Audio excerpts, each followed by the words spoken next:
그런데 어떻게 제한된 공간에서 생활하는 함상 근무자들에게 백신 접종을 하지 않았는지를 두고 또 논란이 일고 있습니다.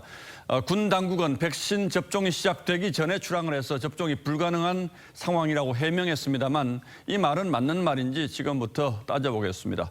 자, 윤석기 기자, 네. 문제가 된 함정이 문무대왕함이라고 하는데 군 당국의 설명은 물리적으로 불가능했다 이런 거잖아요. 정확한 시차는 따져봤습니까?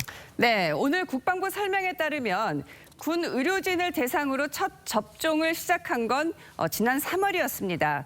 승조원 300여 명을 태운 청해부대 문무대왕 함이 아덴만 해역에 파병된 건 이로부터 한 달 전인 2월이었죠. 그래서 파병전 예방 접종은 불가했다는 게 국방부 발표입니다. 이 표를 보시면 2월에 출항을 했고 3월에 백신이 확보가 됐기 때문에 출항 당시에는 백신 접종을 할 수가 없었다 이런 설명이잖아요. 네. 그렇다면 3월 달에 백신 확보되고 난 다음에 비행기로 보낸다거나 이럴 수는 없었을까요? 이 백신 공수에 대해 군은 두 가지 점에서 불가능하다고 판단했다고 합니다. 함정 안에선 접종 후 이상 반응이 생겨도 응급 상황 대처가 제한이 되고 이 백신 보관도 어렵다는 게 오늘 국방부 설명입니다. 예. 물론 군의관 2명이 탄 것으로 알려졌지만 응급 상황에선 역부족일 수 있고 이 백신을 보관할 초저온 냉동고 또한 없었습니다. 함정, 그러니까 이 배라는 특수한 환경이 백신 접종의 난관이었다는 얘기죠. 결국 300명 넘는 젊은 군인들이 6개월 동안 이 배라는 좁은 공간에서 함께 생활할 수밖에 없었다는 거죠? 결과적으로는 그런 셈입니다. 그러나 전문가들은 이런 환경일수록 백신 접종이 더더욱 절실하다고 강조하는데요. 이유가 뭔지 들어보시죠. 일본 크루즈 사건 기억나시죠? 똑같습니다.密閉된 공간이 같이 있었기 때문에 배 안에서 전파되는 걸 예방할 수 있는 방법은 없다고.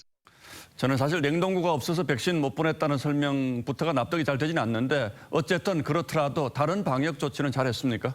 현재까지 이 군수물자 적재를 위해 기항한 곳에서 간부 한 명이 현지인과 접촉을 통해 최초 감염된 것으로 추정되죠. 방호복을 입고 물자를 옮기는 등 차단 노력을 했지만 결과적으로는 확진자 6명에 유증상자 80여 명을 낳았습니다. 예.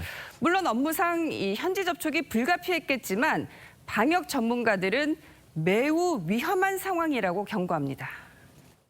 현지 유지에 잠깐 상륙을 했다가 또 감염이 예견됐던 거죠. 그러니까 배와 같이 외부와 격리돼 있는 공간에서 감염원이 들어갔을 때는 굉장히 무서운 파급 효과. 그리고 늑장 대응했다는 말도 나오던데 그건 사실입니까? 이 최초 감염자로 추정되는 간부가 감기 증상을 보인 건 지난 2일이었습니다. 그런데 상황이 심상치 않자 인접 국가에서 처음으로 PCR 검사를 한 건 이로부터 열흘 뒤인 13일이었죠. 예, 일단은 여기서 더 환자가 나오지 않게 빨리 조치를 했으면 좋겠고 책임 문제는 그 뒤에 다시 한번 따져보죠. 그렇습니다. 예, 윤석기 기자 잘 들었습니다.